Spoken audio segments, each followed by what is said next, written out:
Машинаны паркинг лоттун биринчи номерине калтырдык. Бул жакта канча паркинг бар экен? Бул жакта бир 10-15 машинанын паркингке, ар жакта чоң паркинг бар экен. Бул болсо гостиницанын арты. Достор, бүгүн абдан сонун күн болду деп эсептейм. Анткени көптөгөн штаттардан мекендештер келиптир, оюндар болду, открытиядагы ачылыш болду. Биздин посольствода иштеген адамдар келип сүйлөдү, ырчылар келип ырдады, Сыймык Бешекеев мырза да келип ачылышта ырдап берди. Көптөгөн мекендештерди көрүп абдан кубандык. Могул жерде чоң паркинг бар экен, бирок мен аякка койбой гостиницанын аркасына койдум. Анан саат 6-да оюндардын баары жыйынтылыкталып, мекендештер ар кайсы жака тарап кетишти. Кээ бирлөр тааныштарыныкына кетишти, кээ бирлөр гостиница алышты болуш керек. Мен дагы ошол бүгүн мекендештер кезигип ынтымак кубагы өтүп жаткан жерден 8 мүнөттүк жол экен. Ондай гостиницага келдим. Бир кызык салынган гостиница экен, жалаң кирпичтен салыныптыр.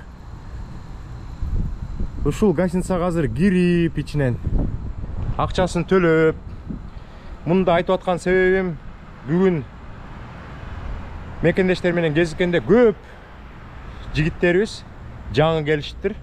3 ай болгон мекендештер бар экен, 4 ай, 5 ай, 6 ай болгон мекендештер бар экен. Эми ошолорго кызык болуп калабы, кийинкиге жардамы тийип калабы деп айтып жаткан кеп. Ушундай башка штаттарга чыкканда ар кандай гостиницаларга жатабыз. Могу гостиницанын баасы $190 экен. Бирок Америкада өзүңүздөр билесиздер, такси деп коет. Үстүнө ар бир штаттын өзүнүн таксисин кошот. Ошондо $222 болду. Азыр мен бул гостиницанын ичине кирип, сиздерге дагы бир сыйра көрсөтөйм. Мен номеринде да көрө элекмин. Мияка welcome деп туруп 322 баягы эме экен. Номер экен, гостиницанын номери. Wi-Fi'дын кодун жазып коюптур. Бул 3-чү этаж болуш керек. Азыр чогуу киребиз дагы. Сиздерге бир сыйра көрсөтүп, анча-мынча ойлор менен сиздер менен бөлүшкөнгө аракет кылам. Бул кире бериш жери экен. Өзүңүздөр билгендей, көп гостиницаларга ушундай тележкалар болот.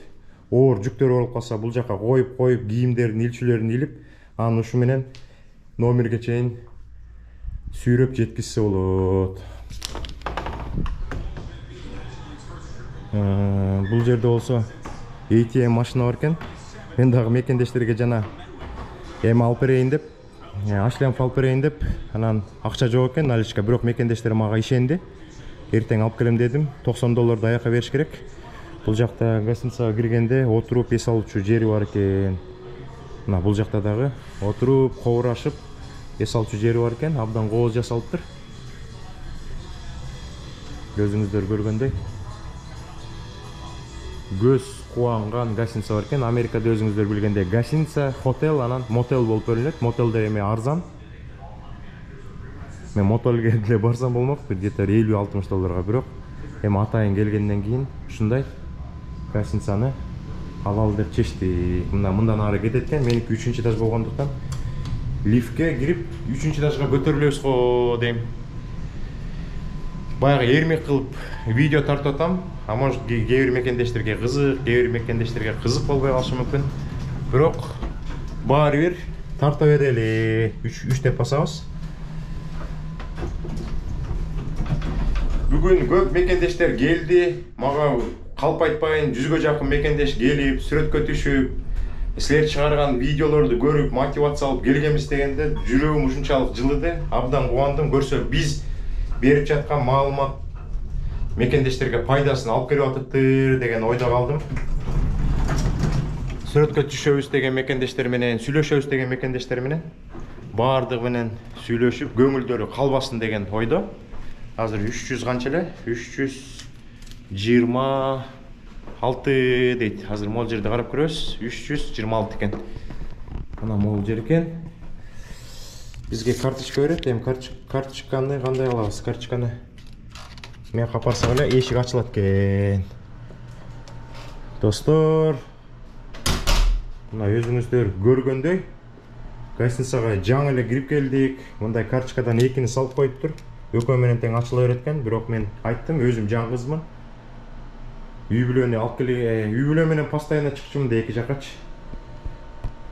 Бүгүн көптөгөн мекендештер да сурай берди. Сен ар дайым үй бүлөң менен чогуу жүрчү элең, эмне жалгыз келип калдың деп. Мен ар дайым үй бүлө менен эки жака чыкканда ала жүргөнгө аракет кылам. Анткени үй бүлө деген үй бүлө. Даже Американын ичинен башка штатка кетсең дагы үйдөгүлөрдү үйгө калтырып койбой, чогуу алып барып, башка жерлерди көрсөтүп, көңүлдөрүн ачканга аракет кылам. Мунусунда болсо мен жубайым IT курсуна жазылып, убактым такыр жок болуп атат дейт. Эртеден кечке окуп атам дейт. Андан тышкары Салимушка кызыбыз мектепке бара баштаган. 2 күндөн бери мурдунан суу куюлуп, кичине чүчкүрүп калыптыр.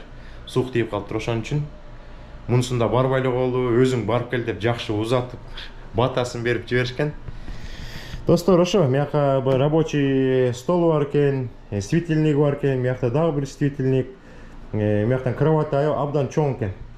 Миякта мусорный бачок, кофеварка, телевизор бар экен, шкафтар ар кандай. Миякта креслосу бар экен. Кондиционер иштеп атат, азыр суук экен, кондиционерди өчүрүш керек. Анан бул жакта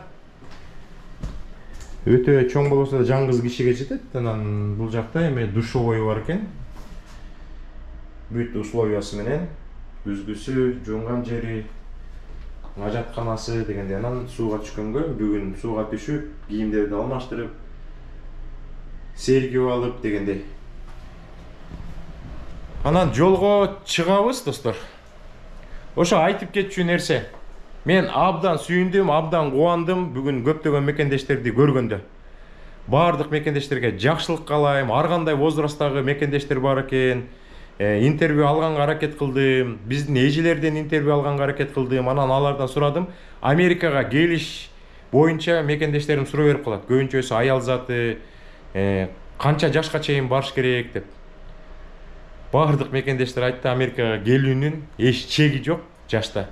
Каалаган учурда келсе болот дейт. 62-де, 64-дөгү эжелер менен, абалар менен кезиктим. Баарынын настроениясы, жайдары абдан сонун, достор. Анда биз деген машинага баралы дагы, машинадагы керектүү нерселерди алып алып, анан кайра келебиз. Эртең Кудай буйрса кайра барабыз. Эртең менен саат 9-дарда абдан сонун кызык оюндар болот. Анткени эртең финалдык жана полуфиналдык жана финалдык оюндар болот. Абдан күчтүү биздин мекендештерди көрөбүз. Кудай буйрса оюндардын баары кызык болуш керек. Эч ким травма албасын. Анан эртеңки оюн бүткөндөн кийин бул Нью-Джерси штатындагы бир ресторанга мекендештерди чакырып атат.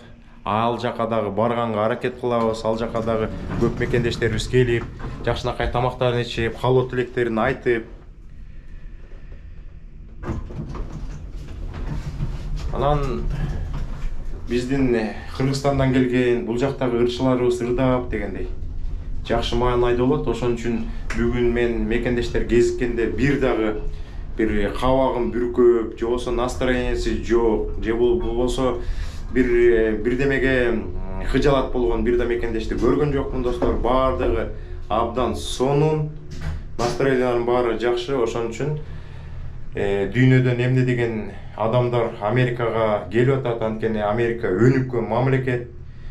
Америкага келип көп нерселерге жетишсе болот. Ошон үчүн эч ойлонбостон, эгер колуңуздардан келип калса, аракеттерди кылыңыздар. Америкага келиңиздер. Мияка бүгүн абдан көп жаш балдар келип, колду кысып, рахматын айтканда абдан сүйүндүк.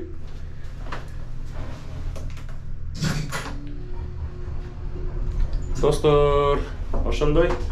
Ана мен Кудай буйрса эртең барып, анан үйгө жеткенде Кудай буйрса сиздерге жакшынакай бир грин карта жөнүндө бир жакшынакай видео чыгарып бергенге аракет кылам. Ал видеодо, достор, жалпак тил менен түшүндүрөм сиздерге. Жалпак тил 1 саат болобу, 1,5 саат болобу, мен YouTube каналдан чыгарам.